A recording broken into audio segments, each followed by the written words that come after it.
Slate. This is Charlie Cooter, Fox Generic, Speed.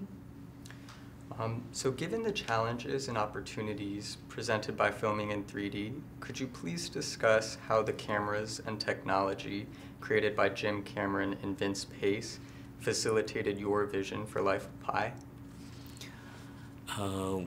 When I first thought about using 3D, that was before I even wrote the script. I thought this is an impossible project. But if I add another dimension, this is a silly, naive thought.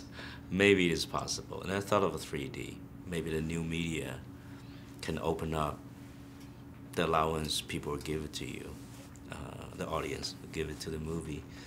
So I did my research. From my research, Vince Pace seems to be the best choice. And right before we were shooting it, Scorsese was using same camera, same rig for Hugo. So the words are that that's the way to go. And then, of course, Avatar come out.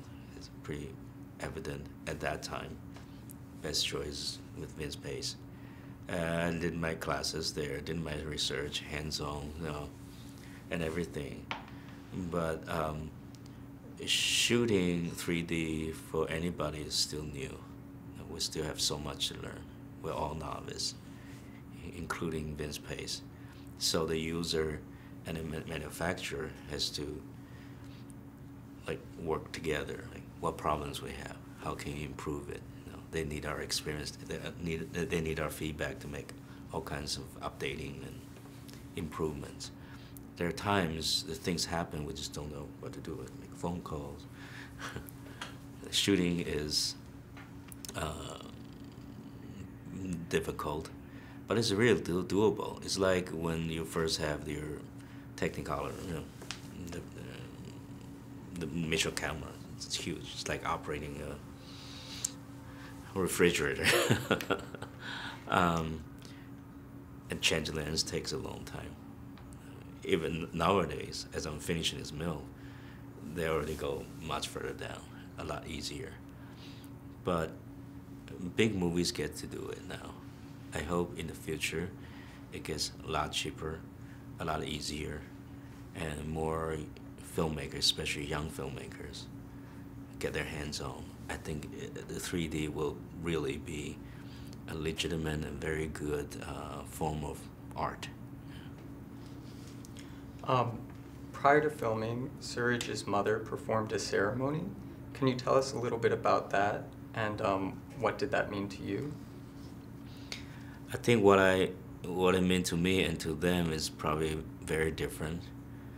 I think in India, they just put a thing on you, perform a ceremony, and show the kids submissiveness. He laid to the floor, lay down to the floor, touch my feet, just show submissiveness. Anything the guru say, he'll do, and he'll take my lead. And there's ding-dongs, and there incense and candles, a little bit of a ceremony. It was simple, but very sincere, very moving. But to me, I came from Chinese culture. It's bilateral. I have to be a good example for him. We choose each other. I choose to be his director. I choose to be his guru. It's a big burden, other than directing him. And naturally, I will be his guru anyway, because he's young, he's inexperienced. Not only I have to watch how he acts, but how he acts in life, how he absorbs the experience from us adult. I hope it's an education, a good experience for him. I hope that doesn't ruin his life, but only bring goodness to him. I have to set a good example. I never crack a joke. Ever since that, I never crack a joke in front of him. Yeah. So the final shot of the film has an emotional story behind it. Can you tell us about that moment between Suraj and the crew? Oh, the Suraj and the crew. Mm-hmm. And what that was. You know, Suraj, because he's young and inexperienced, and everybody has a pie in their mind, they all put on him.